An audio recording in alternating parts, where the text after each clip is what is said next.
Hey guys, so here's my first attempt at painting the little Goblin style canopy for my little Nano CPX.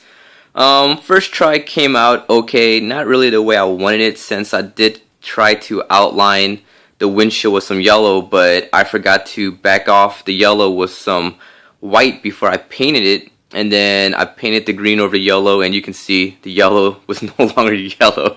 It kind of turned green.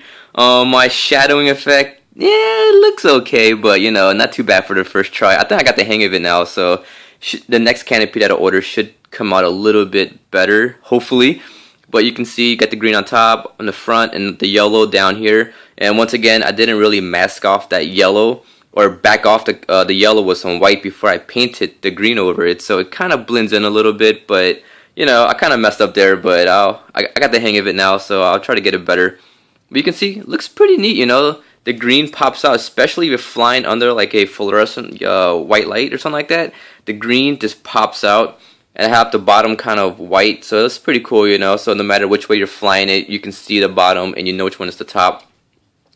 I kind of tried to do a little bit of shadowing, or not shadowing, kind of like a fade in the middle to be clear, but I kind of sprayed too much because this canopy is just so small to work with, and when you're painting from the inside, all that air is being circulated inside, so it just so much turbulence where you're spraying it, and it's hard to keep the paint where you wanted it because the paint's just going all over the place. But I used liquid mask, and the tough part was cutting that liquid mask after it cures to get all the, you know, the way I wanted it. Because you guys can't see it, but you can see right here where my blade was so sharp, and I put too much pressure where it kind of cut through the canopy. So if you guys are trying to paint your canopy and using liquid mask or whatever you guys are using, be careful with the X-Acto blade, because if you're using a very sharp blade or brand new blade, if you put too much pressure, it's just going to cut through like I did.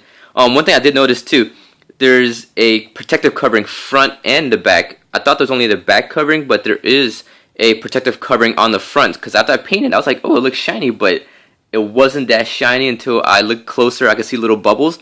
And I was like, why is there bubbles? So I peeled off that front protective layer, and it's really, really glossy now. So it looks way better when you paint from the inside. You guys can always paint from the outside and maybe, you know, back it off or clear it over with some clear, and that will make the canopy a little bit more, probably more durable, but maybe stiffer, but, you know, that adds more weight. I'm not sure how much weight this canopy is, all at weight, because I don't have a scale with me here. But I would say it's under 4 grams, you know. It's not that much heavier than stock, and I'm surprised after I used the airbrush and painted all the paint on there, it pretty much weighs the same. Actually, I think it feels lighter, because after I moved off all the backing and the protective covering, it doesn't really feel that heavy anymore. But, you know, I have a brush set up on here, so I'm not too much worried about the weight. It's going to fly good no matter what, and I'll probably get some tape right down here and just tape it off, so that way when I'm flying inverted hurricanes like this, the wind's not going to get inside and catch it and maybe create that unwanted lift. But I'll try to fly it this way first, and then I'll put some tape over it later. But, you know, I'm not too disappointed with my results, you know, yet. You know, this is my first canopy that I tried to paint this small, and I already know that I'm going to crash it, so that's why I'm not really too upset that the colors didn't come out the way I wanted it. But, you know, I'm going to crash this thing a few times, because every flight I have with my little Nano, I crash it, so, you know, I'm not really worried. You know, it's pretty cool, so hopefully I get some cool night flying in, you know, do some little TikToks and do some little aileron TikToks and maybe some half flips and stuff like that. But, you know, it looks pretty cool. I'm pretty excited. And I know some of you guys are wondering in my video, what is this blue thing up here on my grip? So what I did when I got my Nano before I even upgraded to brushless was I had some vibration issues. So I just removed the main blades, and then I just, you know, spooled up the helicopter and checked for vibration, and it turns out that one of the grips was lighter, or maybe it was out more from the hub. I'm not sure what it was, but I added some tape, and that eliminated that vibration. And now I added the blades on here with no, you know, no tape, no balancing on the blades, but I just balanced the main grip, and that made a difference in flight for me. But there you go. I hope you guys enjoyed this little thing. So yeah.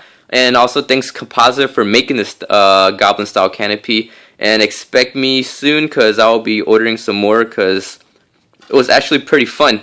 Not bad for a half-an-hour job. I actually rushed this one in half an hour. I went to the field, I was flying airplanes, I came back, and then I was like, before I go home, I'm gonna just spray this body. And then I sprayed it real quick, and the paint didn't even really cure yet when I was peeling off the mask and all that stuff. But you know, it came out pretty cool. Messed up here, but you guys can't really see it, right? You guys can't really see it. So there you go. I'm talking way too much once again, guys. So there you go. Have a great weekend.